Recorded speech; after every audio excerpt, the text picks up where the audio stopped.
ತಾವೇ ಹೇಳ್ಬೇಕಣ್ಣ. ದಯವಿಟ್ಟು ಎಲ್ಲರೂ ಕಾರ್ಯಕರ್ತರಿಗೆ ಕೈ ಮುಗಿತೀನಿ, ಸೈಲೆಂಟ್ ಆಗಿರಿ, ಯಾರು ಮಾತಾಡಬೇಡ್ರಿ. ದಯವಿಟ್ಟು ಸ್ವಿಚ್ ಆಫ್ ಮಾಡಿ.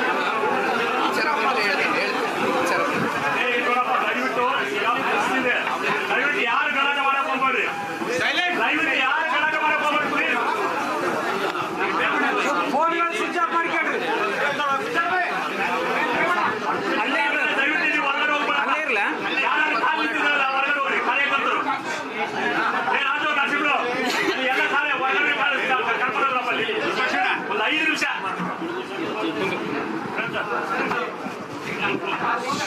ಈಗ ಕಳಿಸಿ.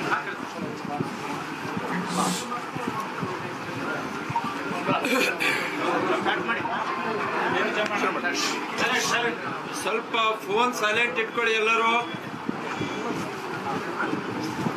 ಎಲ್ಲ ನನ್ನ ಆತ್ಮೀಯ ರಾಯಚೂರು ಜಿಲ್ಲೆಯ ಪತ್ರಿಕಾ ಮಾಧ್ಯಮ ಹಾಗೂ ದೃಶ್ಯ ಮಾಧ್ಯಮದ ಸ್ನೇಹಿತರೆ, ಪತ್ರಿಕಾ ಮಾಧ್ಯಮದವ್ರದ್ದು ಮುಗಿಸ್ತೀನಿ ಸರ್, 10 ನಿಮಿಷ ಆಮೇಲೆ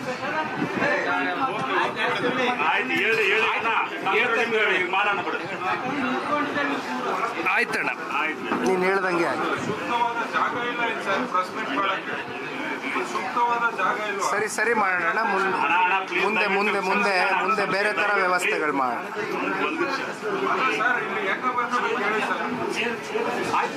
ಮಾತಾಡೋದಣ್ಣ, ಆಯ್ತು, ಆಫ್ಟರ್ ರೆಕಾರ್ಡ್ ಮಾತಾಡೋಣ. ಎಲ್ಲ ನನ್ನ ಆತ್ಮೀಯ ಪತ್ರಿಕಾ ಮಾಧ್ಯಮ ಹಾಗೂ ದೃಶ್ಯ ಮಾಧ್ಯಮದ ಸ್ನೇಹಿತರೆ, ಜನರೊಂದಿಗೆ ಜನತಾದಳ ಕಾರ್ಯಕ್ರಮದ ಹಿನ್ನೆಲೆಯಲ್ಲಿ ಈಗಾಗಲೇ ರಾಜ್ಯ ವ್ಯಾಪ್ತಿ ಬಹುತೇಕ ಜಿಲ್ಲೆಗಳು, ಹಲವಾರು ತಾಲೂಕುಗಳಿಗೆ ಮೊದಲನೇ ಹಂತದಲ್ಲಿ ಸದಸ್ಯತ್ವ ನೋಂದಣಿಯನ್ನು ಮಾಡ್ತಕ್ಕಂಥದ್ದಕ್ಕೆ ಈಗಾಗಲೇ ಒಂದು ನಂಬರನ್ನು ನಿಗದಿ ಮಾಡಿದ್ದೇವೆ. ಆ ನಂಬರಿಗೆ ಈಗಾಗಲೇ ಸಾಕಷ್ಟು ಮಿಸ್ಡ್ ಕಾಲ್ಗಳು ಬರ್ತಕ್ಕಂಥದ್ದಷ್ಟೇ ಅಲ್ಲ, ಭಾಳ ಜನ ಇವತ್ತು ಆ್ಯಕ್ಟಿವ್ ಮೆಂಬರ್ ಆಗಿ ರಿಜಿಸ್ಟ್ರೇಷನ್ ಮಾಡ್ಕೊಳ್ತಕ್ಕಂಥ ಪ್ರಕ್ರಿಯೆಗಳು ನಿರಂತರವಾಗಿ ಸಾಗ್ತಾ ಇದೆ. ಪಕ್ಷದ ವರಿಷ್ಠರು ಸನ್ಮಾನ್ಯ ದೇವೇಗೌಡರು ಸಾಹೇಬರು ಹಾಗೂ ನಮ್ಮ ನಾಯಕರಾದಂಥ ಕುಮಾರಣ್ಣ ಅವರು JP ಭವನದಲ್ಲಿ ಚಾಲನೆಯನ್ನು ಕೊಟ್ಟರು. ಎಲ್ಲ ನಮ್ಮ ಪಕ್ಷದ ಶಾಸಕ ಮಿತ್ರರು, ಮಾಜಿ ಶಾಸಕರು ಕಳೆದ ಸಾರ್ವತ್ರಿಕ ಚುನಾವಣೆಗಳಲ್ಲಿ ಅಭ್ಯರ್ಥಿಗಳಾಗಿ ಸ್ಪರ್ಧೆ ಮಾಡತಕ್ಕಂಥ ಎಲ್ಲ ಅಭ್ಯರ್ಥಿಗಳು ಕೂಡ ಅವತ್ತು ಆ ವೇದಿಕೆಯಲ್ಲಿ ಉಪಸ್ಥಿತರಿದ್ದರು. ತುಮಕೂರು ಜಿಲ್ಲೆಯಿಂದ ಪ್ರವಾಸವನ್ನು ಕೈಗೆತ್ಕೊಂಡಿರ್ತಕ್ಕಂಥದ್ದು ರಾಮನಗರ ಜಿಲ್ಲೆನೂ ಮುಕ್ತಾಯ ಆಗಿದೆ.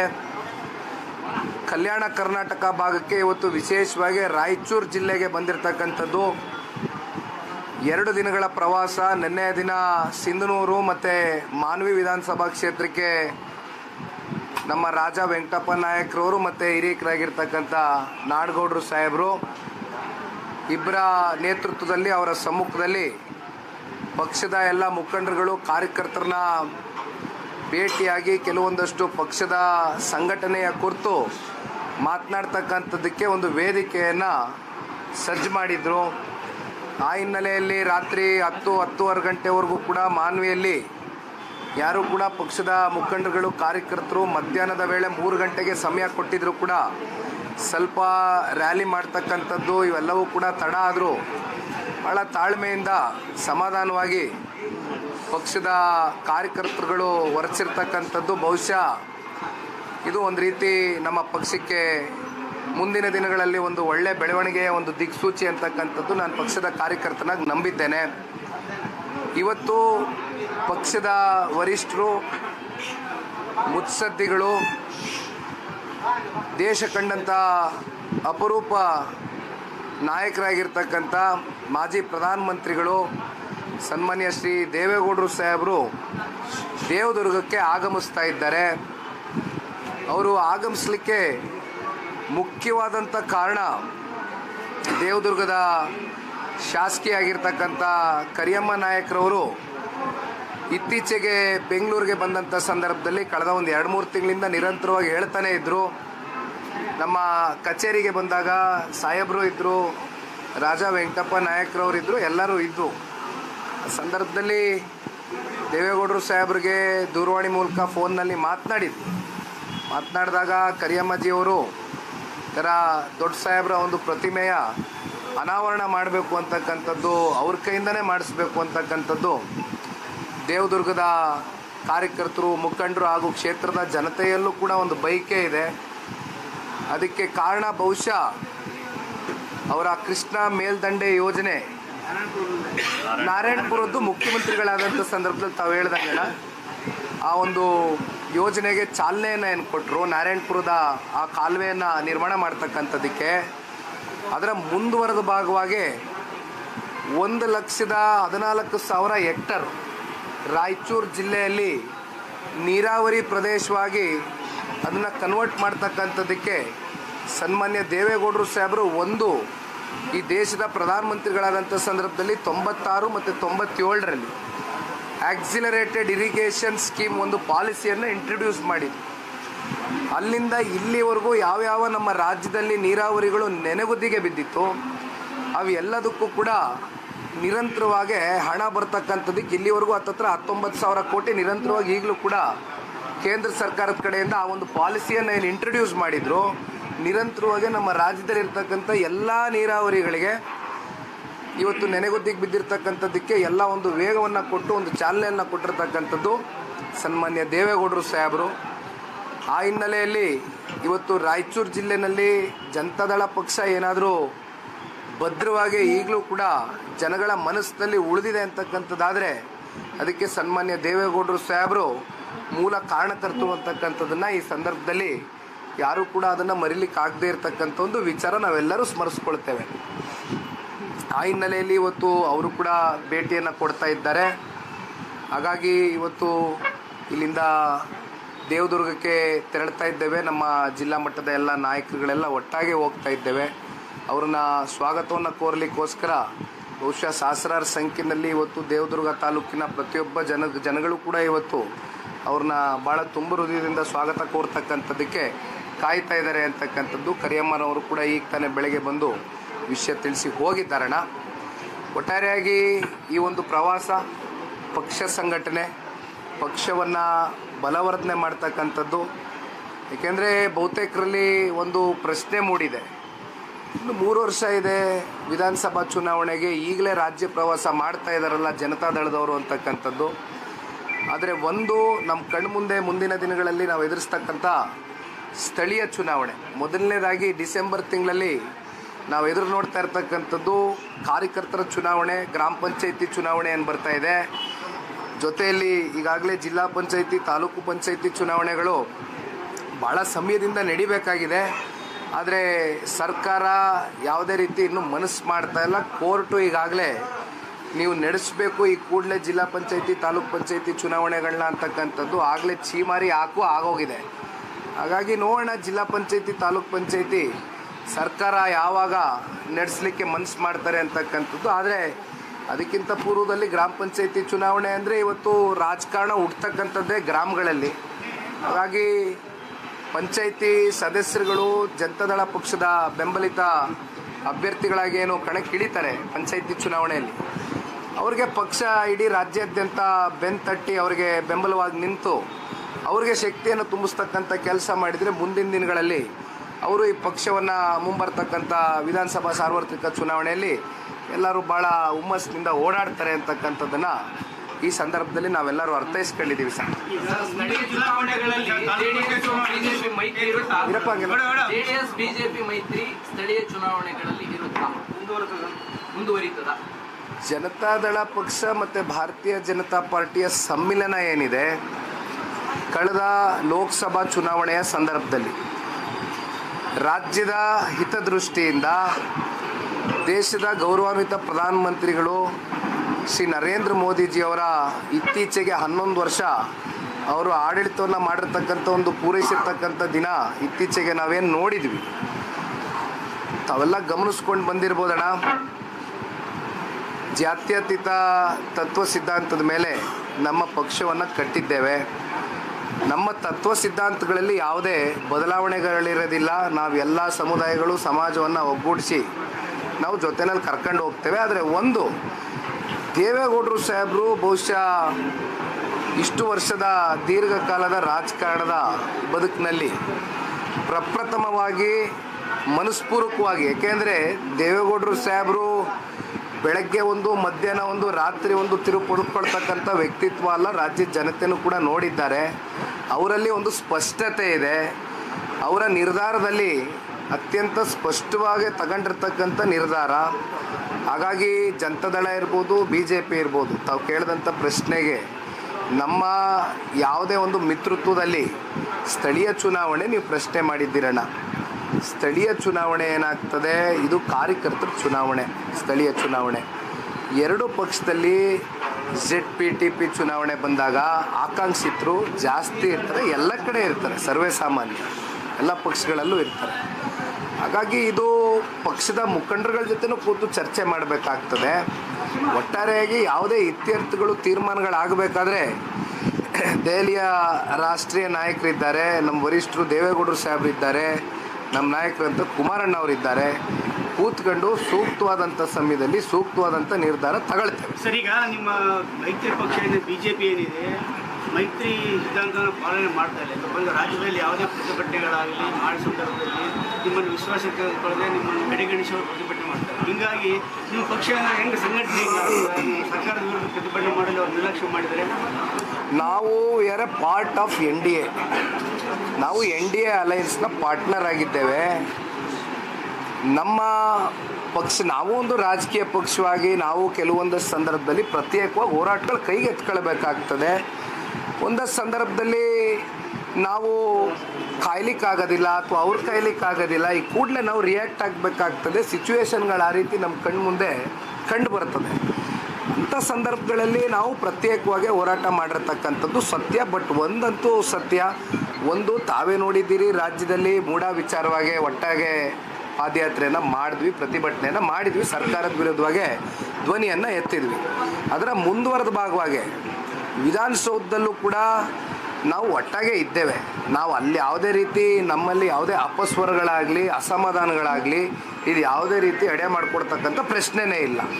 ಒಂದು ಏನಂದರೆ ಬಹುತೇಕರಲ್ಲಿ ಒಂದು ಒಪಿನಿಯನ್ ಇದೆ, ಒಂದು ಇಮ್ಮಿಡಿಯೇಟಾಗಿ ಕೋಆರ್ಡಿನೇಷನ್ ಒಂದು ಕಮಿಟಿ ಆಗಬೇಕು. ಸಮನ್ವಯತೆ ದೃಷ್ಟಿಯಿಂದ ಕೋಆರ್ಡಿನೇಷನ್ ಕಮಿಟಿ ಅತಿ ಶೀಘ್ರದಲ್ಲೇ ಆಗಬೇಕು ಅಂತಕ್ಕಂಥದ್ದು ಎರಡು ಪಕ್ಷದ ಮುಖಂಡರುಗಳ ಕಾರ್ಯಕರ್ತರೆಲ್ಲ ಬಯಕೆ ಇದೆ. ಮುಂದಿನ ದಿನಗಳಲ್ಲಿ ಅದೆಲ್ಲ ಕೂತ್ ಬಗೆಹರಿಸ್ತೀವಿ. ಸರ್, ಈಗ ರಾಜ್ಯದಲ್ಲಿ ಮಲೆಮಹದೇಶ್ವರ ಬೆಟ್ಟದಲ್ಲಿ 5 ಹುಲಿಗಳ ಸಾವಿಗೆ ಸಂಬಂಧಪಟ್ಟಂಗೆ ರಾಜಕೀಯ ಷಡ್ಯಂತ್ರ ಇದೆ ಅಂತ ಈಗಾಗಲೇ ಹೇಳ್ತಾ ಇದ್ದಾರೆ. ನಾನು ತಿಳಿದು ಮಾತಾಡ್ತೀನಿ. ರಾಯಚೂರು ಜಿಲ್ಲೆಯಲ್ಲಿ ಜನತಾದಳಕ್ಕೆ ಹಲವಾರು ವರ್ಷಗಳಿಂದ ಬೇಸಿದೆ. ಇಲ್ಲಿ ಯಾವಾಗ 3-4 ಜನ MLAಗಳು ಆಯ್ಕೆಂದು ಮಾಡಿದ್ದಾರೆ.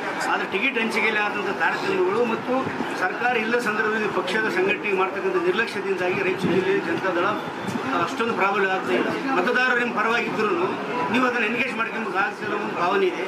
ಈ ಹಿನ್ನೆಲೆಯಲ್ಲಿ ರಾಯಚೂರು ಜಿಲ್ಲೆಯಲ್ಲಿ JDS ಮತ್ತೊಂದು ಪ್ರಾಬಲ್ಯ ಮಾಡೋಕ್ಕೆ ಟಿಕೆಟ್ ಹಂಚಿಕೆಯಲ್ಲಿ ಭಾಳಷ್ಟು ತಾರತಮ್ಯಗಳಾಗ್ತವೆ. ಹೊರಗಡೆಯಲ್ಲಿ ಜನರೊಂದಿಗೆ ಜನತಾದಳ ಕಾರ್ಯಕ್ರಮವನ್ನು ಹಮ್ಮಿಕೊಂಡಿರ್ತಕ್ಕಂಥದ್ದು ಇದೇ ಉದ್ದೇಶದಿಂದ. ಯಾವ ಕಾರಣಕ್ಕೂ ನಾವು ಯಾವುದೋ ಒಂದು ಭಾಗಕ್ಕೆ ಸೀಮಿತವಾಗಿ ಇರತಕ್ಕಂಥ ಪಕ್ಷ ಎಲ್ಲ ಇದು. ರಾಜ್ಯಾದ್ಯಂತ ರಾಜ್ಯದ 7.5 ಕೋಟಿ ಕನ್ನಡಿಗರು ಇವತ್ತು ಪಕ್ಷಕ್ಕೆ ಅನೇಕ ಸಂದರ್ಭದಲ್ಲಿ ಆಶೀರ್ವಾದ ಮಾಡಿದ್ದಾರೆ. ಅಭ್ಯರ್ಥಿಗಳಿಗೆ ಒಳ್ಳೆ ಮತಗಳು ಕೊಟ್ಟಿದ್ದಾರೆ. ಅದು ಒಂದೊಂದು ಸಲ ಸೀಟ್ಗಳಾಗಿ ಪರಿವರ್ತನೆ ಆಗದೆ ಹೋಗಿರ್ಬೋದು. ಆದರೆ ಪಕ್ಷ ತಾವು ಹೇಳ್ದಂಗೆ ಸರ್, ಕಲ್ಯಾಣ ಕರ್ನಾಟಕದಲ್ಲಿ ವಿಶೇಷವಾಗಿ ರಾಯಚೂರು ಜಿಲ್ಲೆಯಲ್ಲಿ ಭಾಳ ಪ್ರಬಲವಾಗಿದೆ, ಬಲಿಷ್ಠವಾಗಿದೆ. ಹಾಗಾಗಿ ಸಂಘಟನೆ ದೃಷ್ಟಿಯಿಂದ ಇನ್ನು 3 ವರ್ಷ ಇದೆ ಚುನಾವಣೆಗೆ. ಯಾವುದೇ ವಿಚಾರ ಇರ್ಬೋದು. ಆಮೇಲೆ ರಾಜ ವೆಂಕಟಪ್ಪ ನಾಯಕ್ ಅವರು ಮತ್ತು ನಾಡಗೌಡರು ಸಾಹೇಬರು ಇವತ್ತು ಇಲ್ಲಿಬ್ಬರು ಕೂತಿದ್ದಾರೆ. ಇವತ್ತು ಒಂದು ನಾನು ವಿಚಾರವನ್ನು ತಿಳಿಸ್ಲಿಕ್ಕೆ ಬಯಸ್ತೇನೆ. ನಾವೇನು 5 ಗ್ಯಾರಂಟಿಗಳ ಬಗ್ಗೆ ಸಮರ್ಪಕವಾಗಿ ರಾಜ್ಯದ ಜನತೆಗೆ ಕಾಂಗ್ರೆಸ್ನ ಪ್ರಣಾಳಿಕೆಯಲ್ಲಿ ಘೋಷಣೆ ಮಾಡಿದಂಥ ಗ್ಯಾರಂಟಿಗಳು ತಿಂಗಳ ಹೆಣ್ಮಕ್ಳು ಅದೆಂಥದ್ದು ಗೃಹಲಕ್ಷ್ಮಿ ಅಂದರು, ಮತ್ತು ಗೃಹ ಜ್ಯೋತಿ ಅಂದರು, ಯುವ ನಿಧಿ ಅಂದರು, ಇವು ಸಮರ್ಪಕವಾಗಿ ಬಳಕೆ ಆಗ್ತಾ ಇಲ್ಲ ಅಂದಾಗ ಆಗ ಇನ್ನೂ ವಿಧಾನಸೌಧ ನಡೀತಾ ಸೆಷನ್ ಇತ್ತು. ಆ ಸಂದರ್ಭದಲ್ಲಿ ನಾವು ಬೆಂಗಳೂರಿನಲ್ಲಿ ಮಾಡಿರ್ತಕ್ಕಂಥದ್ದು ಅಷ್ಟೇ ಅಲ್ಲ ಹೋರಾಟ, ಇಡೀ ಜಿಲ್ಲಾದ್ಯಂತ ಎಲ್ಲ ಜಿಲ್ಲಾಧ್ಯಕ್ಷಗಳಿಗೆ ಕರೆ ಕೊಟ್ಟು ಹೋರಾಟವನ್ನು ಕೈಗೆತ್ಕೊಂಡಿದ್ದೇವೆ. ಒಟ್ಟಾರೆಯಾಗಿ ಪಕ್ಷ ಬಂದಿರತಕ್ಕಂಥದ್ದು ಹೋರಾಟದ ಹಿನ್ನೆಲೆಯಲ್ಲಿ ಅದನ್ನು ಮುಂದುವರಿಸ್ತೇವೆ. ಸರ್, ಈಗ JDS ಶಾಸಕರು ಅನುದಾನ ಕೊಡುವಲ್ಲಿ ಸರ್ಕಾರ ತಾರತಮ್ಯ ಮಾಡ್ತಾ ಇದೆ ಅಂತ ಹಿಂದೆ ಪಕ್ಷದ ಶಾಸಕರು ಆರೋಪ ಮಾಡಿದ್ರು. ಇದು ಹೆಂಗಿದೆ ಅಂದರೆ ಇವತ್ತು ಮಜಾ, ಕಳೆದ ಒಂದು ವಾರ 10 ದಿನದಿಂದ ಕಾಂಗ್ರೆಸ್ನ ಶಾಸಕರೇನು ಒಂದ್ಸಲಿ 2 ಸಲ ಗೆದ್ದಿರ್ತಕ್ಕಂಥ ಶಾಸಕರಲ್ಲ, ಒಬ್ಬೊಬ್ಬರು 6 ಬಾರಿ 7 ಬಾರಿ ಶಾಸಕರಾಗಿ ಆಯ್ಕೆ ಆಗಿರ್ತಕ್ಕಂಥವ್ರು. ಅವರೇ ಇವತ್ತು ಬೇಸತ್ತಿ ಆಡಳಿತ ಪಕ್ಷದಲ್ಲಿರ್ತಕ್ಕಂಥ ಸ್ವಪಕ್ಷೀಯರೇ ಇವತ್ತು ನಾವು ಹೆಂಗೆ ಜನ ನಮಗೆ ಮತ ನೀಡಿದ್ದಾರೆ, ನಾವು ಹೆಂಗೆ ಹೋಗಿ ಓಟ್ ಕೇಳೋದು, ಜನ ನಮ್ಮನ್ನು ನಂಬಿ ಇಷ್ಟೆಲ್ಲ ಓಟಾಗಿ ಗೆಲ್ಸವ್ರೆ, ಏನೋ ಕಾಂಗ್ರೆಸ್ ಮೇಲೆ ಪಾಪ ಜನ ಭರವಸೆ ಇಟ್ಟವ್ರೆ, ನಾವು ಹೆಂಗೆ ಅವ್ರಿಗೆ ಉತ್ತರ ಕೊಡೋದು, ಮಖ ತೋರಿಸೋದು. ಇಲ್ಲಿ ನಮ್ಗೆ ಯಾವುದೋ ಒಂದು ರಸ್ತೆಗಳು ಮಾಡಿಸ್ಲಿಕ್ಕೆ ಆಗ್ತಾಯಿಲ್ಲ, ಚರಂಡಿ ವ್ಯವಸ್ಥೆ ಮಾಡಿಸ್ಲಿಕ್ಕೆ ಆಗ್ತಾಯಿಲ್ಲ, ಶಾಲಾ ಕಟ್ಟಡಗಳು ಕಟ್ಟಲಿಕ್ಕೆ ಆಗ್ತಾಯಿಲ್ಲ, ಆಸ್ಪತ್ರೆಗಳಲ್ಲಿ ಕನಿಷ್ಠ ಪಕ್ಷ ಕಟ್ಟಡ ಕಟ್ಟದಿರಲಿ, ಇವತ್ತು ಡಾಕ್ಟ್ರುಗಳಿಗೆ ಸಂಬಳ ಕೊಡಲಿಕ್ಕೆ ಸರ್ಕಾರದ ಕಡೆಯಿಂದ ಆಗ್ತಾಯಿಲ್ಲ. ಇಂಥ ಪರಿಸ್ಥಿತಿಲಿ ನಾವಿದ್ದೀವಿ ಅಂತ ಇದು ಒಂದು ಭಾಗ. ಮತ್ತು ಪಾಪ ಇನ್ನೊಬ್ರು ಹೇಳ್ತಾರೆ, ಈ ವಸತಿ ಇಲಾಖೆಯಲ್ಲಿ ಮಂತ್ರಿಗಳಿಗೆ ಅವರ ಪಕ್ಷದ ಶಾಸಕರು ಹೋಗಿ ಭೇಟಿ ಮಾಡಿ ಅರ್ಜಿ ಕೊಟ್ಟರೆ ನನಗೆ ಈ ಥರ ವಸತಿ ಒದಗಿಸ್ಕೊಡಿ ಅಂತ. ಅವ್ರನ್ನ ಪಾಪ ಹೇಳೋರು ಕೇಳೋರು ಯಾರೂ ಇಲ್ಲ. ಅದೇ ಪಾಪ ಯಾರೋ ಮಧ್ಯವರ್ತಿಗಳನ್ನ ಹಿಡ್ಕೊಂಡು ಅವ್ರ ಕ್ಷೇತ್ರದವರು ಕೆಲವೊಂದಷ್ಟು ಪಂಚಾಯತಿ ಮೆಂಬರ್ಗಳು ಹೋದ್ರಂತೆ. ಅವ್ರು ಯಾವುದೋ ಕಾಂಟ್ಯಾಕ್ಟಲ್ಲಿ ಅದೊಂದು ನೆಟ್ವರ್ಕ್ಗಳಿರ್ತಾವಲ್ಲ ಪಾಪ, ಡೀಲರ್ಸ್ದೊಂದು ನೆಟ್ವರ್ಕ್ ಇದೆ ಸರ್ಕಾರದಲ್ಲಿ, ನೇರವಾಗಿ ಮಾಡೋಕ್ಕಾಗಲ್ವಲ್ಲ, ಬ್ರೋಕರ್ ಇಡಬೇಕಲ್ಲ ಮಧ್ಯದಲ್ಲಿ, ಅವನಿಗೊಂದು ಬ್ರೋಕರೇಜು, ಮಿನಿಸ್ಟ್ರಿಗೊಂದು ಪರ್ಸೆಂಟೇಜು, ಇನ್ನು ಪಾಪ ಯಾರ್ಯಾರೋ ಪಾಲ್ದಾರರುಗಳು ಇರ್ತಾರೆ ಬಿಡಿ. ಅಂತಿಮವಾಗಿ ಇಲ್ಲಿ ಯಾರ್ಯಾರು ಫಲಾನುಭವಿಗಳಾಗಿ ಗುರುತಿಸ್ಕೊಳ್ಬೇಕಾಗ್ತದೆ, ಅವ್ರಿಗೆ ಫಲ ಸಿಕ್ತಿರೋ ಅವ್ರು ಬೀದಿ ಪಾಲಾಗ್ತಾ ಇದ್ದಾರೆ. ಇವತ್ತು ನಿಂತ ಪರಿಸ್ಥಿತಿ ಸರ್ಕಾರ ನಡೀತಾ ಇದೆ. ಹಾಗಾಗಿ ನಮ್ಮ ಶಾಸಕರೇನು ಹೆಚ್ಚಾಗಿ ನಿರೀಕ್ಷೆಗಳೇನು ಇಟ್ಕೊಂಡಿಲ್ಲ, ಸರ್ಕಾರದ ಕಡೆಯಿಂದ ಅನುದಾನ ಬರುತ್ತೆ ಅಂತ. ಅವರು ವೈಯಕ್ತಿಕವಾಗಿ ಅವ್ರ ಹೋರಾಟ 24 ತಾಸು ಜನಗಳ ಮಧ್ಯೆ ಇದ್ದು ಕೆಲಸ ಮಾಡ್ತಾ ಇದ್ದಾರೆ. ಸರ್, ನಿನ್ನೆ ರಾಜಣ್ಣ ಅವರು ಒಂದು ಹೇಳಿಕೆ ಕೊಟ್ಟಿದ್ದಾರೆ, ಏನಾದರೂ ಸೆಪ್ಟೆಂಬರ್ನಲ್ಲಿ ರಾಜಕೀಯ ಸುನಾಮಿ ಸೃಷ್ಟಿಯಾಗ್ತದೆ, ಇದ್ರ ಬಗ್ಗೆ ಏನು ಹೇಳ್ತೀವಿ? ರಾಜಣ್ಣ ಅವರಷ್ಟೇ ಅಲ್ಲ, ಸಾಕಷ್ಟು ಜನ ಕಾಂಗ್ರೆಸ್ನ ಮಂತ್ರಿಮಂಡಲದಲ್ಲಿರ್ತಕ್ಕಂಥ ಹಿರಿಯ ಮಂತ್ರಿಗಳು ಬಹುಶಃ ಮುಂದೆ ಅದು ಏನೇನು ಅಲ್ಲೋಲ ಕಲ್ಲೋಲ ಆಗ್ತದೋ ಈ ರಾಜ್ಯದಲ್ಲಿ, ಸರ್ಕಾರದ ಒಳಗಡೆ ಏನು ಹಲವಾರು ಭಿನ್ನಾಭಿಪ್ರಾಯಗಳು, ಹಲವಾರು ತಂಡಗಳು ಒಳಗಡೆನೆ ಬುಗಲೆದ್ದಿದೆಯಲ್ಲ, ಮುಂದೆ ಅದು ಏನೇನಾಗ್ತದೋ ಏನೋ ಕಾದು ನೋಡೋದನ್ನ. ನಾನು ಅದ್ರ ಬಗ್ಗೆ ಈಗೇನು ಚರ್ಚೆ ಮಾಡೋದು. ಸಿಎಂ ಅವರು ಹೋದ ಅವಧಿಗಿಂತಲೂ ಈ ಅವಧಿಯಲ್ಲಿ ಬದಲಾಗಿದ್ದಾರೆ, ಮತ್ತೆ 3 ಪವರ್ ಸೆಂಟರ್ಗಳಿದ್ದಾವೆ ಅಂತೇಳಿ ಹೇಳಿದ್ದಾರೆ ಸರ್. ಸೊ ಯಾವ ರೀತಿ ಬದಲಾಗಿದ್ದಾರಂತೆ ಅದೇ ನನಗೂ ಅರ್ಥ ಆಗಿಲ್ಲ. ಅಂದರೆ ಹಿಂದೆ ಇದ್ದಂಥ ಸಿದ್ದರಾಮಣ್ಣನಿಗೂ ಈ ಬಾರಿ 2ನೇ ಬಾರಿ ಮುಖ್ಯಮಂತ್ರಿ ಆದಂಥ ಸಿದ್ದರಾಮಣ್ಣನಲ್ಲೂ ಒಂದು ಬದಲಾವಣೆ ಕಂಡಿದ್ದಾರಂತ ಮಂತ್ರಿಗಳೇ. ಅದು ರಾಜ್ಯದ ಜನತೆನೂ ಒಪ್ಕೊಳ್ಬೇಕಾಗಿರ್ತಕ್ಕಂಥ ವಿಚಾರವೇ, ಅದರಲ್ಲೇನು ಅನುಮಾನ ಇಲ್ಲ.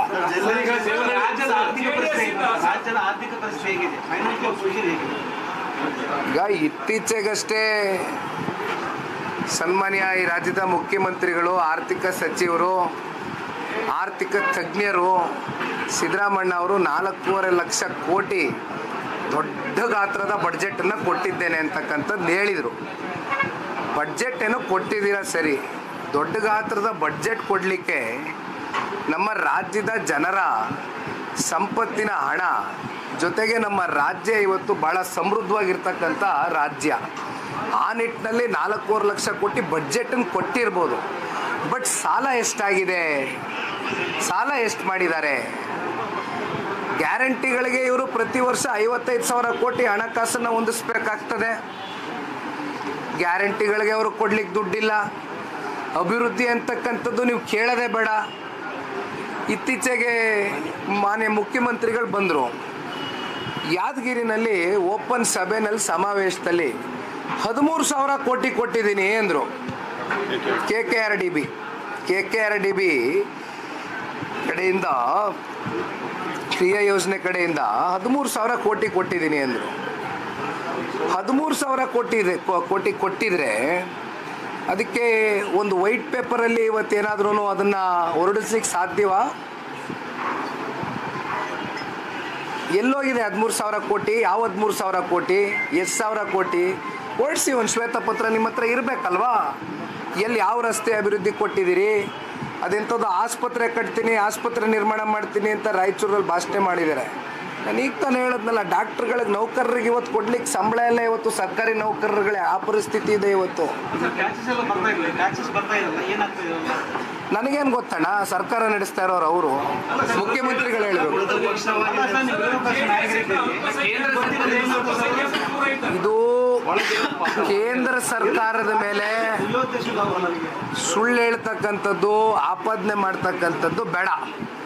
ಇತ್ತೀಚೆಗೆ 16 ಫೈನಾನ್ಸ್ ಕಮಿಟಿ ವಿಚಾರದಲ್ಲೂ ರಾಜ್ಯದ ಮುಖ್ಯಮಂತ್ರಿಗಳಾಗಿ ಏನಾದರೂ ಅವರು ಆ 16 ಫೈನಾನ್ಸ್ ಕಮಿಟಿಲಿ ಡೆಲ್ಲಿಲಿ ಹೋಗ್ಬಿಟ್ಟು ಬೇರೆ ಬೇರೆ ರಾಜ್ಯದ ಮುಖ್ಯಮಂತ್ರಿಗಳು ಕೂತಿದ್ರಲ್ಲ, ಸಿದ್ದರಾಮಣ್ಣ ಅವರು ಇದ್ರಣ್ಣ ಅಲ್ಲಿ, ಕೇಂದ್ರ ಸರ್ಕಾರನ ಇವತ್ತು ಎಷ್ಟು ಅವರು ಪರಿಗಣನೆಗೆ ತೊಗೊಂಡಿದ್ದಾರೆ. ಯಾಕಂದರೆ ನಾನೊಂದು ಮಾತು ಹೇಳ್ತೀನಿ, ಕುಮಾರಣ್ಣ ಅವರು 18ರಲ್ಲಿ ಸಮ್ಮಿಶ್ರ ಸರ್ಕಾರ ಕಾಂಗ್ರೆಸ್ ಜೊತೆ ಮಾಡಿದರು. ಆಗ ಕುಮಾರಣ್ಣ ಅವರು ಇಲ್ಲಪ್ಪ ನಾನು ಕಾಂಗ್ರೆಸ್ ಜೊತೆ ಮಾಡಿದ್ದೀನಿ ಅಂದ್ಬಿಟ್ಟು BJP ಜೊತೆ ಆಗಲಿ ಕೇಂದ್ರದ ಜೊತೆ ಆಗಲಿ ವೈರತ್ವವನ್ನು ಬೆಳೆಸಲಿಲ್ಲ. ಅದ್ರ ಬದಲಾಗಿ ಪ್ರೀತಿ ವಿಶ್ವಾಸದಿಂದ ಒಂದು ಹೊಂದಾಣಿಕೆಯಿಂದ ಹೋದರು. ಇಂಟರ್ನಲ್ಲಿ ಅವ್ರು ಹೋದ್ರು, ಕೂತ್ಕೊಂಡ್ರು, ನಮ್ಮ ರಾಜ್ಯಕ್ಕೋಸ್ಕರ ಕೊಡಿ ಅಂದರು. ಏನು ವೈಯಕ್ತಿಕವಾಗಿ ಹೋದಂಥವ್ರಲ್ವಲ್ಲ ಕುಮಾರಣ್ಣ ಅವರು. ಅದೇನಾದರೂ ತೋರಿಸಿದಾರಾ? ಆ ಮನಸ್ಥಿತಿ ಏನಾದ್ರು ತೋರಿಸಿದ್ದಾರೆ ಇವತ್ತು ಸಿದ್ದರಾಮಣ್ಣ ಅವರು? ದೇಶದ ಪ್ರಧಾನಮಂತ್ರಿಗಳನ್ನ ಎಸ್ಸಲಿ ಭೇಟಿಯಾಗಿದ್ದರೆ ಹೋಗಲಿ, ರಾಜ್ಯದ ವಿಚಾರಗಳ ಬಗ್ಗೆ ಚರ್ಚೆ ಮಾಡಿದಾರಾ? ಯಾಕೆ ಹಂಗಾರೆ 16 ಫೈನಾನ್ಸ್ ಕಮಿಟಿನಲ್ಲಿ ಯಾಕೆ ಆಬ್ಸೆಂಟ್ ಆದರು? ಯಾಕೆ ಕೂರಲಿಲ್ಲ ಅವರು? ಯಾಕೆ ಬರಲಿಲ್ಲ ಹೇಳ್ಬೇಕಲ್ಲ. ಜಿಲ್ಲೆಯಲ್ಲಿ ಹೋರಾಟ ನಡೀತಾ ಇದೆ ಸರ್, ಸ್ಥಳೀಯವಾಗಿ ಇದು ಕಳೆದ 3 ವರ್ಷದಿಂದನೂ ಬಹುಶಃ ನಿರಂತರವಾಗಿ ಹೋರಾಟ ನಡೀತಾ ಇದೆಯಣ್ಣ. ಇದು ನಾಡಗೌಡರು ಸಾಹೇಬರು ಇಲ್ಲಿದ್ದಾರೆ, ಅವರು ಒಂದು ನಿಯೋಗವನ್ನು ಸನ್ಮಾನ್ಯ ಕುಮಾರಣ್ಣ ಅವರ ಬಳಿ ಕರ್ಕೊಂಡು ಹೋಗಬೇಕು ಅಂತಕ್ಕಂಥದ್ರ ಬಗ್ಗೆ ಈಗಾಗಲೇ ಚರ್ಚೆ ಮಾಡಿದ್ದಾರೆ. ಬಹುಶಃ ಮುಂದಿನ ದಿನಗಳಲ್ಲಿ ಇದಕ್ಕೆ ಯಾವ ರೀತಿ ಆ ಏಮ್ಸ್ನ ಇಲ್ಲಿಗೆ ತಗೊಂಡು ಬರ್ತಕ್ಕಂಥದ್ದಕ್ಕೊಂದು ವ್ಯವಸ್ಥೆ ಮಾಡಬೇಕು. ನಮ್ಮ ಕಡೆಯಿಂದ ನಾವು ಪ್ರಾಮಾಣಿಕ ಪ್ರಯತ್ನ ಮಾಡ್ತೀವಿ.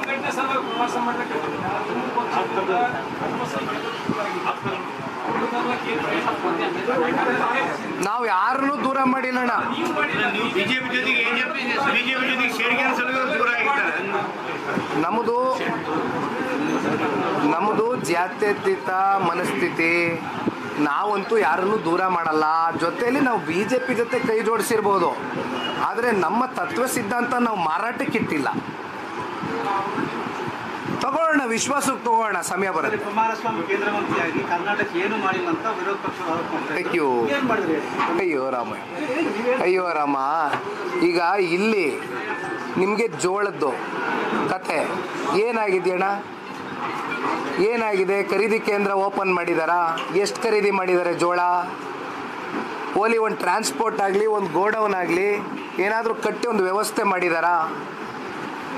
ಕುಮಾರಣ್ಣನ ಪ್ರಶ್ನೆ ಮಾಡ್ತಾರಲ್ಲ, ನಾನು 2 ಉದಾಹರಣೆ ಕೊಡಬಲ್ಲ. ಇವತ್ತು ರೈತರ ಪರ್ವ ಕುಮಾರಣ್ಣ ಕೇಂದ್ರದಲ್ಲಿ ಕೂತ್ಕೊಂಡು ಏನು ಮಾಡಿದ್ದಾರೆ ಅನ್ನೋದಕ್ಕೆ, ತಂಬಾಕು ಬೆಳೆಗಾರರು ಮೈಸೂರು ರೀಜನ್ನಲ್ಲಿ ಒಂದು 4 ತಾಲೂಕಲ್ಲಿ ತಂಬಾಕು ಬೆಳೀತಾರೆ. ಒಂದು KR ನಗರ, HD ಕೋಟೆ, ಪಿರಿಯಾಪಟ್ಟಣ, ಹುಣಸೂರು, ಹಾಸನ ಜಿಲ್ಲೆಯಲ್ಲಿ ಅರ್ಕಲಗೂಡು. ಇವರು ತಂಬಾಕು ಬೆಳೆ ಪ್ರತಿ ವರ್ಷವೂ ಬೆಳೀತಾರೆ. ಪ್ರತಿ ವರ್ಷ ಅವರು ಪ್ರೊಡಕ್ಷನ್ನು ಸೇಲ್ ಆಗ್ತಕ್ಕಂಥದ್ದಕ್ಕೆ ಸಾಕಷ್ಟು ಸರ್ಕಸ್ಗಳು ಮಾಡ್ತಾರೆ ರೈತರು. ಇದು ಇರ್ತಕ್ಕಂಥ ವಾಸ್ತವಾಂಶ. ಈ ಬಾರಿ ಏನಾಯಿತು, ನಮ್ಮ ರೈತರು ಆ ಭಾಗದಲ್ಲಿ ಸಮಸ್ಯೆಯಲ್ಲಿದ್ದಂಥ ಸಂದರ್ಭದಲ್ಲಿ ನಮ್ಮನ್ನು ಅಪ್ರೋಚ್ ಮಾಡಿದರು. ನನ್ನನ್ನು ಭೇಟಿ ಮಾಡಿದಾಗ ನಾನು ಕುಮಾರಣ್ಣವ್ರ ಹತ್ರ ಕರ್ಕೊಂಡು ಹೋದೆ. ಕುಮಾರಣ್ಣವ್ರು ಡೆಲ್ಲಿಗೆ ಕರ್ಕಬಾ ಅಂತ ಹೇಳಿದ್ರು. ಅವರು ಉದ್ಯೋಗ ಭವನದಲ್ಲಿ ಅವತ್ತು ನಮ್ಮ ಪುಣ್ಯಕ್ಕೆ ಕಾಮರ್ಸ್ ಮಂತ್ರಿಗಳಾಗಿರ್ತಕ್ಕಂಥ ಪಿಯೂಷ್ ಗೋಯಲ್ರವರು ಕೂಡ ಇದ್ದರು. ರೈತರು ಒಂದು ನಿಯೋಗ ಬಂದರು. ರೈತರಲ್ಲಿ ಕೆಲವೊಂದಷ್ಟು ವಕೀಲರಿದ್ದರು, ವಿದ್ಯಾವಂತರುಗಳು ಆ ನಿಯೋಗದಲ್ಲಿ, ಆ ಕಮಿಟಿನಲ್ಲಿ ಇರ್ತಕ್ಕಂಥವ್ರು. ಅವ್ರು ನಮ್ಗೆ ಒಂದೇ ಮಾತು ಹೇಳಿದ್ರು, ನಮ್ಮ ಜೀವನದಲ್ಲಿ ನಾವು ಡೆಲ್ಲಿಗೆ ಎಷ್ಟೋ ಸಲ ಬಂದಿದ್ದೀವಿ, ಆದರೆ ಇಷ್ಟು ಒಂದು ಕೇಂದ್ರದ ಮಂತ್ರಿಗಳ ಜೊತೆ, ಕನ್ಸರ್ನ್ಡ್ ಮಿನಿಸ್ಟರ್ ಜೊತೆ ಕೂತ್ಕೊಂಡು ಚರ್ಚೆ ಮಾಡಿಸಿ ಇಮ್ಮಿಡಿಯೇಟಾಗಿ ನಮಗೆ ಆ ಪ್ರೊಡಕ್ಷನ್ ಏನು ಬೆಳೆದಿದ್ರು ತಂಬಾಕು ಬೆಳೆಗಾರರು, ಸಂಪೂರ್ಣವಾಗಿ ಆ ಪ್ರೊಡಕ್ಷನ್ನ ಖರೀದಿ ಮಾಡ್ತಕ್ಕಂಥದ್ದಕ್ಕೆ ಆದೇಶ ಹೊರಡಿಸಿದಂಥವ್ರು ಯಾರು? ಕಾಳಜಿ ತಗೊಂಡಂಥವ್ರು ಯಾರು? ಇದೇ ಕುಮಾರಣ್ಣೆ. ಈಗ ಇತ್ತೀಚೆಗೆ ಆಯ್ತಣ್ಣ, ಅದು ದೂರದ ಮಾತು, 6 ತಿಂಗಳಾಗೋಯ್ತು ಬಿಡಿ, ಹಳೆ ಟಾಪಿಕ್ ಅದು. ಈಗ ಇತ್ತೀಚೆಗೆ ಮಾವು ಬೆಳೆಗಾರರು ನಮ್ಮ ಚಿಕ್ಕಬಳ್ಳಾಪುರ, ಕೋಲಾರ, ರಾಮನಗರ, ಈ ರೀತಿ ಹಳೆ ಮೈಸೂರು ಪ್ರಾಂತ್ಯದಲ್ಲಿ ಒಂದಷ್ಟು ಜಿಲ್ಲೆಗಳಲ್ಲಿ ಮಾವು ಬೆಳೆಗಾರರು ಮಾವು ಬೆಳೆದಿದ್ರು. ಮಾವು ಮತ್ತೆ ಖರೀದಿ ಆಗ್ತಾ ಇರಲಿಲ್ಲ. ಅವ್ರು ಬೆಳೆದಂಥ ಬೆಳೆಗೆ ಸರಿಯಾದ ನಿಗದಿತ ಬೆಲೆನೂ ಸಿಗ್ತಾ ಇರಲಿಲ್ಲ ಅವ್ರಿಗೆ. ಅಂತಿಮವಾಗಿ ಏನು ಮಾಡಿದ್ರು ಕುಮಾರಣ್ಣವ್ರ ಬಳಿ ಹೋದರು. ರೈತರು ಹೇಳಿದ್ರು, ಅಪ್ರೋಚ್ ಮಾಡಿದರು, ದಯವಿಟ್ಟು ನಾವು 2.5 ಲಕ್ಷ ಮೆಟ್ರಿಕ್ ಟನ್ ಅಷ್ಟು ಬೆಳೆದಿದ್ದೀವಿ, ಇದೆಲ್ಲ ಬೀದಿಗೆ ಚೆಲ್ತಾ ಇದ್ದೀವಿ, ಇವತ್ತು ನಮ್ಮನ್ನು ಕಾಪಾಡಿ, ನಮ್ಮನ್ನು ಉಳಿಸ್ಕೊಳ್ಳಿ ಅಂತ ಹೇಳಿದ್ರು. ಏನು ಮಾಡಿದ್ರು ಕುಮಾರಣ್ಣ ಅವರು? ಇಡೀ ಜಗತ್ತು ನೋಡಿದೆ ಇವತ್ತು, ಎಲ್ಲ ಸೋಷಿಯಲ್ ಮೀಡಿಯಾ ಪ್ಲ್ಯಾಟ್ಫಾರ್ಮ್ಗಳಲ್ಲಿ ಹರಿದಾಡ್ತಾ ಇದೆ. ಕೇಂದ್ರದ ಕೃಷಿ ಮಂತ್ರಿ ಶಿವರಾಜ್ ಸಿಂಗ್ ಚೌಹಾಣ್ರವರಿಗೆ ಪತ್ರ ಬರೆದು ಒಂದೇ ದಿನದಲ್ಲಿ 2ರಿಂದ 3 ಸಲ ಫೋನ್ ಕಾಲ್ ಮಾಡಿ ಅವರೇ ಸ್ವತಃ ಫಾಲೋ ಅಪ್ ಮಾಡಿ, ದಯವಿಟ್ಟು ನಮ್ಮ ರೈತರನ್ನ ಉಳಿಸ್ಕೊಳ್ಳಿ, ಯಾಗಾದರೂ ಮಾಡಿ 2.5 ಲಕ್ಷ ಮೆಟ್ರಿಕ್ ಟನ್ನು ನಮಗೆ 14,000 ಕ್ವಿಂಟಲ್ಗೆ 1616 ಪರ್ ಕ್ವಿಂಟಾಲ್ಗೆ ನಿಗದಿತ ಬೆಲೆ ಕೊಡಿಸಿ 2.5 ಲಕ್ಷ ಮೆಟ್ರಿಕ್ ಟನ್ನ ಇವತ್ತು ಸೇಲ್ ಮಾಡಿಸಿದವ್ರು ಯಾರು? ಏನು ಮಾಡಿಲ್ವ ಕುಮಾರಣ್ಣ ಅವರು? ಇವಾಗ EV ಬಸ್ಗಳು ಕೊಟ್ಟರವ್ರು ಯಾರು? ಎಲೆಕ್ಟ್ರಿಕ್ ವೆಹಿಕಲ್ಸು 4,300 ಬಸ್ಗಳು ಕೊಟ್ಟರವ್ರು ಯಾರು? ಭದ್ರಾವತಿ ವೈಜಾಗ್ದಣ್ಣ RINL ಅಣ್ಣ ನಾನು ಹೇಳೋದು. RINL ವೈಜಾಗ್ನಲ್ಲಿ 1 ಲಕ್ಷ ಕೋಟಿ ಬೆಳೆ ಬಾಳ್ತಕ್ಕಂಥ ವೈಜಾಗ್ನ ಸ್ಟೀಲ್ ಪ್ಲಾಂಟ್ ಏನಿತ್ತು ಅದನ್ನು ಕೇವಲ 10,000 ಕೋಟಿಗೆ ಮಾರಾಟ ಮಾಡಬೇಕು, ಪ್ರೈವೇಟೈಸೇಷನ್ ಮಾಡಬೇಕು, ಖಾಸಗೀಕರಣಕ್ಕೆ ಕೊಟ್ಬಿಡ್ಬೇಕು ಅಂತಕ್ಕಂಥ ನಿರ್ಧಾರ ಮಾಡಿದರು, ಡಿಸ್ಇನ್ವೆಸ್ಟ್ಮೆಂಟ್ ಸ್ಕೀಮ್ ಅಡಿ. ಬಟ್ ಕುಮಾರಣ್ಣ ಅವ್ರು ಏನು ಮಾಡಿದ್ರು? ಆರ್ಥಿಕ ಸಚಿವರು ನಿರ್ಮಲಾ ಸೀತಾರಾಮನ್ ಜಿ ಅವ್ರನ್ನ ಭೇಟಿ ಮಾಡಿದರು, ಆಂಧ್ರ ಪ್ರದೇಶದ ಮುಖ್ಯಮಂತ್ರಿಗಳು ಚಂದ್ರಬಾಬು ನಾಯ್ಡು ಅವ್ರನ್ನ ಕರ್ಕೊಂಡು ಹೋದರು, ಕೂರಿಸಿ ಮಾತಾಡಿ 11,440 ಕೋಟಿ ರೂಪಾಯಿ ವೆಚ್ಚವನ್ನು ಕೊಟ್ಟು ಇನಿಷಿಯಲಿ ಟು ಸ್ಟಾರ್ಟ್ ಆಫ್. ಇವತ್ತು ಅಲ್ಲಿ ಎಷ್ಟೋ ಜನ ಬಡ ಕುಟುಂಬಗಳು ಕುಮಾರಣ್ಣ ಅವ್ರ ಹೆಸರಲ್ಲಿ ಬದುಕ್ತಾ ಇದ್ದಾರೆ ಇವತ್ತು. ಆಮೇಲೆ ಈಗ ಭದ್ರಾವತಿ ಇವೆಲ್ಲವೂ ಕೂಡ ಕುಮಾರಣ್ಣ ಅವರು ಈಗಾಗಲೇ ದೃಢವಾಗಿ ನಿರ್ಧಾರ ಮಾಡಿದ್ದಾರೆ. ಇಲ್ಲಿ ಮತ್ತೆ ಅವರು ಆರ್ಥಿಕ ಸಚಿವರಿಗೆ ಒತ್ತಡವನ್ನು ಏರ್ಲಿಕ್ಕಿಂತ ಅವ್ರನ್ನಲ್ಲಿ ಇರ್ತಕ್ಕಂಥ ಅವ್ರ ಇಲಾಖೆಯಲ್ಲಿ ಬರ್ತಕ್ಕಂಥ ಸೇಲ್ ಇರ್ಬೋದು, NMDC ಇರ್ಬೋದು, ಇವೆಲ್ಲ ಇಲಾಖೆಗಳಲ್ಲಿ ಇವೆಲ್ಲ ಆರ್ಥಿಕವಾಗಿ ಸದೃಢವಾಗಿರ್ತಕ್ಕಂಥ ಇಲಾಖೆಗಳು. ಹಾಗಾಗಿ ಅದು ಕೂಡ ಮಾಡ್ತೇವೆ, 1,000 ಕೋಟಿ ಇನ್ವೆಸ್ಟ್ಮೆಂಟ್ ಮಾಡಬೇಕು. ರಾಯಚೂರು ಜಿಲ್ಲೆಯಲ್ಲಿ ಮೀಸಲು ಕ್ಷೇತ್ರದ 3 ಪಕ್ಷಗಳು ಸಾಮಾಜಿಕ ನ್ಯಾಯದ ಆಧಾರದಲ್ಲಿ ಟಿಕೆಟ್ ಕೊಡ್ತಾ ಇಲ್ಲ ಎಂಬುದಿದೆ. ರಾಯಚೂರು ಜಿಲ್ಲೆ ಮೀಸಲು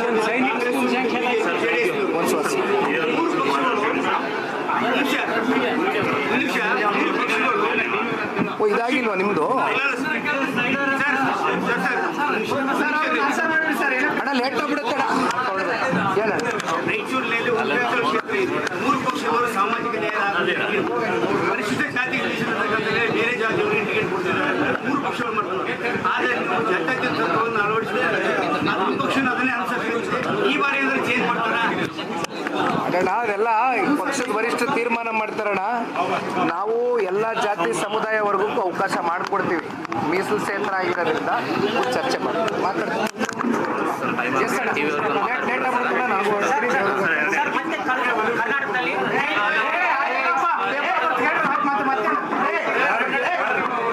ಲೇಟ್ ಆಗುತ್ತೆ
ಮಾಜಿ ಪ್ರಧಾನಮಂತ್ರಿಗಳು, ಪಕ್ಷದ ವರಿಷ್ಠರು, ಸನ್ಮಾನ್ಯ ದೇವೇಗೌಡರು ಸಾಹೇಬರು ಇವತ್ತು ದೇವದುರ್ಗ ತಾಲೂಕಿಗೆ ಆಗಮಿಸ್ತಾ ಇರತಕ್ಕಂಥ ಹಿನ್ನೆಲೆ ತಾಲೂಕಿನ ಜನತೆ ಹಾಗೂ ಪಕ್ಷದ ಕಾರ್ಯಕರ್ತ ಬಂಧುಗಳು, ಅಲ್ಲಿರ್ತಕ್ಕಂಥ ನಮ್ಮ ಮಹಿಳಾ ಶಾಸಕಿಯಾಗಿರ್ತಕ್ಕಂಥ ಕರಿಯಮ್ಮ ನಾಯಕರವರು ಎಲ್ಲರೂ ಸೇರಿ ಸನ್ಮಾನ್ಯ ದೇವೇಗೌಡರು ಸಾಹೇಬರ ಪ್ರತಿಮೆಯನ್ನು ಅನಾವರಣ ಅವ್ರ ಕೈನಲ್ಲೇ ಗೊಳಿಸಬೇಕು ಅಂತಕ್ಕಂಥ ಹಿನ್ನೆಲೆಯಲ್ಲಿ ಈಗಾಗಲೇ ದೇವೇಗೌಡರು ಸಾಹೇಬ್ರ ಬಳಿಯನ್ನು ಮಾತನಾಡಿದ್ದಾರೆ. ದೇವೇಗೌಡರು ಸಾಹೇಬರು ಬಹುಶಃ ಈಗಾಗಲೇ ಬೆಂಗಳೂರಿನಿಂದ ಟೇಕ್ ಆಫ್ ಆಗಿದ್ದಾರೆ. ಮಧ್ಯಾಹ್ನ 12 ಗಂಟೆ ವೇಳೆ ದೇವದುರ್ಗಕ್ಕೆ ಬರ್ತಾರೆ. ದೇವದುರ್ಗಕ್ಕೂ ಸನ್ಮಾನ್ಯ ದೇವೇಗೌಡರು ಸಾಹೇಬ್ರಿಗೂ ಭಾಳ ಅವಿನಾಭಾವ ಸಂಬಂಧ. ನೀರಾವರಿ ವಿಚಾರಕ್ಕೆ ಸಂಬಂಧಪಟ್ಟಂತೆ ನಾರಾಯಣಪುರದಲ್ಲಿ ಆ ಕಾಲುವೆಯನ್ನು ನಿರ್ಮಾಣ ಮಾಡ್ತಕ್ಕಂಥದ್ದಕ್ಕೆ ಸನ್ಮಾನ್ಯ ದೇವೇಗೌಡರು ಸಾಹೇಬರು ಮುಖ್ಯಮಂತ್ರಿಗಳಾದಂಥ ಸಂದರ್ಭದಲ್ಲಿ ತಗೊಂಡಂಥ ತೀರ್ಮಾನ ಈಗಲೂ ಕೂಡ ಶಾಶ್ವತವಾಗಿ ತಾಲೂಕಿನ ಜನತೆಯ, ವಿಶೇಷವಾಗಿ ರೈತರು ಹಾಗೂ ಹೆಣ್ಮಕ್ಳ ಹೃದಯದಲ್ಲಿ ಶಾಶ್ವತವಾಗಿ ಉಳ್ಕೊಂಡಿದೆ. ಅದರ ಮುಂದುವರೆದ ಭಾಗವಾಗಿ ಅವರು ಪ್ರಧಾನಮಂತ್ರಿಗಳಾದಂಥ ಸಂದರ್ಭದಲ್ಲಿ 96 ಮತ್ತು 97ರಲ್ಲಿ ಇಡೀ ರಾಜ್ಯಕ್ಕೆ ಹಲವಾರು ರಾಜ್ಯದಲ್ಲಿ ನೀರಾವರಿ ವಿಚಾರ ನೆನೆಗುದ್ದಿಗೆ ಬಿದ್ದಂಥ ಸಂದರ್ಭದಲ್ಲಿ ಸನ್ಮಾನ್ಯ ದೇವೇಗೌಡರು ಸಾಹೇಬರು ಪ್ರಧಾನಮಂತ್ರಿಗಳಾಗಿ ಒಂದು ಹೊಸ ಪಾಲಿಸಿಯನ್ನು ಇಂಟ್ರೊಡ್ಯೂಸ್ ಮಾಡ್ತಾರೆ. ಆಕ್ಸಿಲರೇಟೆಡ್ ಇರಿಗೇಷನ್ ಸ್ಕೀಮ್ನ ತೊಗೊಂಡು ಬಂದು ಇಲ್ಲಿಯವರೆಗೂ ನಿರಂತರವಾಗಿ ಆ ಪಾಲಿಸಿ ಮೂಲಕ ಹತ್ತತ್ರ 19,000 ಕೋಟಿಯಷ್ಟು ನೀರಾವರಿ ಯೋಜನೆಗಳಿಗೆ ಒಂದು ಕಾಯಕಲ್ಪ ಕೊಡ್ತಕ್ಕಂಥದ್ದಕ್ಕೆ ಒಂದು ವೇಗ ತಂದುಕೊಟ್ಟಂಥದ್ದು ಸನ್ಮಾನ್ಯ ದೇವೇಗೌಡರು ಸಾಹೇಬರು. ಹತ್ತತ್ರ 1,14,000 ಹೆಕ್ಟರ್ ಜಮೀನು ರಾಯಚೂರು ಜಿಲ್ಲೆ ಪ್ರದೇಶದಲ್ಲಿ ಇವತ್ತು ಸಂಪೂರ್ಣವಾಗಿ ನೀರಾವರಿ ಪ್ರದೇಶವಾಗಿ ಕನ್ವರ್ಟ್ ಆಗಿದೆ ಅಂತಕ್ಕಂಥದ್ದಾದರೆ ಅದಕ್ಕೆ ಮೂಲ ಪುರುಷರು ಇವತ್ತೇನು ಭಾಳ ಜನ ನಾನು ಭಗೀರಥ ನೀನು ಭಗೀರಥ ಅಂತಾರೆ. ಆದರೆ ನಿಜವಾದಂಥ ಭಗೀರಥ ಕನ್ನಡ ನಾಡಿನಲ್ಲಿ ಯಾರಾದರೂ ಇದ್ದರೆ ಅದು ಸನ್ಮಾನ್ಯ ದೇವೇಗೌಡರು ಸಾಹೇಬರು. ಬಹುಶಃ ಕಾಯಕವೇ ಕೈಲಾಸ ಅಂತ ಅವರೇನು ನಂಬ್ಕೊಂಡಿದ್ದಾರೆ. ಆ ತತ್ವ ಸಿದ್ಧಾಂತದ ಮೇಲೆ ಪಕ್ಷ ಏನು ಕಟ್ಟಿದ್ದಾರೆ. ಆ ಹಿನ್ನೆಲೆಯಲ್ಲಿ ನಾವೇನು ಎಲ್ಲವನ್ನೂ ಪ್ರಚಾರ ತಗೊಳ್ತಕ್ಕಂಥದ್ದು ಬೇಡ. ನಾವು ನಮ್ಮ ರಾಜ್ಯದ ರೈತರಿಗೆ ಸನ್ಮಾನ್ಯ ದೇವೇಗೌಡರು ಸಾಹೇಬರು ಭಾಳ ಕೊಡುಗೆಯನ್ನು ಕೊಟ್ಟಿದ್ದಾರೆ. ನಮ್ಗೆ ಅದ್ರ ತೃಪ್ತಿ ಇದೆ. ಬೇರೆ ಹೇಳ ನಿನ್ನೆ ಕುಮಾರಸ್ವಾಮಿ ಅವರು ಮತ್ತು ಆರ್ ಅಶೋಕ್ ಅವರ ಭೇಟಿ ಹಿನ್ನೆಲೆ ಏನು ಸೌಹಾರ್ದಯುತವಾದಂಥ ಭೇಟಿ ಇಲ್ಲ. ನಮ್ಮ ವಿರೋಧ ಪಕ್ಷದ ನಾಯಕರು ಆರ್ ಅಶೋಕಣ್ಣ ಅವರು, ಬಹುಶಃ ಚಿಕ್ಕಬಳ್ಳಾಪುರದ ಸಂಸದರು ಸುಧಾಕರ್ ಅವರು ಕೂಡ ಹೋಗಿದ್ದರು. ನಾವೆಲ್ಲ ನಿರಂತರವಾಗಿ ಸಂಪರ್ಕದಲ್ಲಿದ್ದೇವೆ. ಒಳ್ಳೆಯ ಸಂಬಂಧ, ಒಳ್ಳೆಯ ಬಾಂಧವ್ಯ ಇಟ್ಕೊಂಡಿದ್ದೇವೆ. ಹಾಗೇನು ವಿಶೇಷತೆ ಏನಿಲ್ಲ. ಬಹುಶಃ ಡೆಲ್ಲಿಗೆ ಹೋದಂಥ ಸಂದರ್ಭದಲ್ಲಿ ನಮ್ಮ ಮನೆಗೆ ಯಾರೇ ಬಂದರೂ ಕೂಡ ಸನ್ಮಾನ್ಯ ಕುಮಾರಣ್ಣ ಅವ್ರನ್ನ ಭೇಟಿ ಮಾಡಲಿಕ್ಕೆ ನಾವು ಹಿಂದಿನಿಂದನೂ ಕೂಡ ಸಾಂಪ್ರದಾಯಿಕವಾಗಿ ಅವ್ರ ಜೊತೆ ಕೂತು ತಿಂಡಿ ತಿನ್ನಿಸಿ ಅಥವಾ ನಾವು ಜೊತೆಲಿ ಊಟ ಮಾಡ್ತಕ್ಕಂಥದ್ದು ಇದು ದೇವೇಗೌಡರು ಸಾಹೇಬ್ರ ಕಾಲದಿಂದಲೂ ನಡ್ಕೊಂಬಂದಿರತಕ್ಕಂಥ ಪದ್ಧತಿ. ಅದನ್ನು ಮುಂದುವರಿಸ್ತಾ ಇದ್ದೇವೆ ಬಿಟ್ಟರೆ ಬೇರೆ ಇನ್ನೇನು ವಿಶೇಷತೆ ಏನಿಲ್ಲ. ಅಲ್ಲ, ಈಗ ಪಂಚ ಗ್ಯಾರಂಟಿಗಳು ಸಮರ್ಪಕವಾಗಿ ಮುಟ್ಟಿಲ್ಲ ಅಂತ ಹೇಳ್ತಾ ಇದ್ದೀರಲ್ಲ ಸರ್. ರಾಜ್ಯ ಸರ್ಕಾರ ಹೇಳುತ್ತೆ ಪಂಚ ಗ್ಯಾರಂಟಿಗಳನ್ನು ನಾವು ಕೊಟ್ಟಿದ್ದೇವೆ, ಜನರಿಗೆ ಮುಟ್ಟಿದ್ದೇವೆ ಅನ್ನುವಂಥ ಮಾತುಗಳನ್ನು ಹೇಳ್ಕೊಂಡು ಓಡಾಡ್ತಿದ್ದಾರೆ. ಈಗ ರಾಜ್ಯ ಸರ್ಕಾರ ತನಗೆ ತಾನು ಅವರ ಆತ್ಮಸಾಕ್ಷಿಗೆ ಅವರೇ ಪ್ರಶ್ನೆ ಮಾಡ್ಕೊಳ್ಳಿ, ಅವರೇ ಆತ್ಮಾವಲೋಕನ ಮಾಡ್ಕೊಳ್ಬೇಕಾಗ್ತದೆ. ನೋಡಿ, ಈಗ ಗೃಹಲಕ್ಷ್ಮಿ ಯೋಜನೆ, ಗೃಹ ಜ್ಯೋತಿ, ಯುವನಿಧಿ ಇದೆಲ್ಲದ್ರ ಬಗ್ಗೆ ಅವ್ರ ಪ್ರಣಾಳಿಕೆಯಲ್ಲಿ 2 ವರ್ಷದಿಂದ ಏನು ಮಾತನ್ನು ಕೊಟ್ಟಿದ್ರು, ಏನು ಹೇಳಿದರು, ತಿಂಗಳ ನಾನು ಖಾತೆಗಳಿಗೆ ದುಡ್ಡನ್ನು ಜಮಾ ಮಾಡ್ತೀನಿ ಅಂತ ಹೇಳಿದರು. ಹೌದಲ್ವೇನಣ್ಣ? ಬಟ್ ಇತ್ತೀಚೆಗೆ ಪಾಪ ನಮ್ಮ ಈ ರಾಜ್ಯದ ಗೌರವಾನ್ವಿತ ಉಪಮುಖ್ಯಮಂತ್ರಿಗಳು ಒಂದು 4-5 ಕಡೆ ಮಾತಾಡ್ಬೇಕಾದ್ರೆ ಯಾವಾಗ ಇವೆಲ್ಲ ಸಮರ್ಪಕವಾಗಿ ತಿಂಗಳ ಅವ್ರು ಕೊಟ್ಟಂಥ ಮಾತು ನಾವು ಕೇಳಿಲ್ಲ, ಜನ ಕೇಳಲಿಲ್ಲ, ಯಾವಾಗ ಹೋಗ್ತಾ ಇರಲಿಲ್ಲ ಅವ್ರ ಖಾತೆಗಳಿಗೆ, ಆಗ ಪಾಪ ಉಪಮುಖ್ಯಮಂತ್ರಿಗಳು ಒಂದು ಮಾತು ಹೇಳ್ತಾರೆ, ರೀ ನಾವೇನು ತಿಂಗಳ ಕೊಡ್ತೀವಿ ಅಂತ ಹೇಳಿದ್ವೇನ್ರಿ, ಯಾವಾಗಲೂ ಬರ್ತದಪ್ಪ, ಕಾಯಬೇಕು ಅಂದರು. ಅಂದರೆ MP ಚುನಾವಣೆ ಬರ್ತದೆ, 4 ತಿಂಗಳು ಇಟ್ಕೊಂಡಿರೋದು ಒಂದೇ ಸಲ ಹಾಕೋದು. ಉಪಚುನಾವಣೆ ಬರ್ತದೆ, 3 ಉಪಚುನಾವಣೆ ಕ್ಷೇತ್ರಗಳಿಗೆ ಒಂದೇ ಸಲ 4 ತಿಂಗಳು ದುಡ್ಡು ಹಾಕೋದು. ಮುಂದೆ ZPTP ಬರೋವರೆಗೂ ಬಹುಶಃ ಕಾಯಬೇಕಾಗ್ತದೆ ಜನ. ತಿಂಗಳ ಏನು ಬರೋದಿಲ್ಲ. ತಿಂಗಳ ಪಾಪ ಅವ್ರು ಅವತ್ತು ಮಾತು ಕೊಟ್ಟಿದ್ದೇನು ಮಾತು ಮೇಲೆ ಇರ್ಬೇಕಂತ ಏನಿದೆ ರೀ? ಕಾಂಗ್ರೆಸ್ ಪಕ್ಷ ಯಾವತ್ತಿದ್ರು ಅವ್ರ ಮಾತು ಮೇಲೆ? ಅವ್ರು 4 ಯಾವತ್ತೂ ಕೂಡ ಅವರು ಬದ್ರಿಲ್ಲ. ಅವರು ಅದರಲ್ಲೇನಿದೆ ಅಲ್ವಾ? ಹೇಳ